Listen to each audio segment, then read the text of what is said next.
আপনারা জানেন তত্ত্বাবধায়ক সরকার এটা বিএনপির আন্দোলনের ফসল। কিভাবে 91 সালে যে নির্বাচন হলো সেটা বিএনপি বেগম খালেদা জিয়ার নেতৃত্বে যে সংগ্রাম হয়েছিল সেই সংগ্রামের ফসল ছিল অন্তর্বর্তীকালীন সরকার। সেই কনসেপ্ট থেকেই তত্ত্বাবধায়ক সরকার প্রক্রিয়ায় গেছি। 96 সালে বিএনপি পার্লামেন্টে ত্রয়োদশ সংশোধনের বিল এনেছিলেন।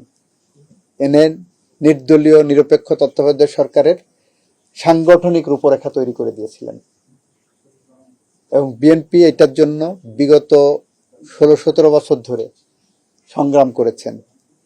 বেগম খালেদা জিয়ার নেতৃত্বে দেশ বাঁচাও মানুষ বাঁচাও যে স্লোগান দিয়ে আমরা নিরন্তর সংগ্রামের পথে হেঁটেছিলাম, সেই পথে হাঁটার মুখ্য লক্ষ্য ছিল যে আমার ভোট আমি দেব, যাকে খুশি তাকে দেব।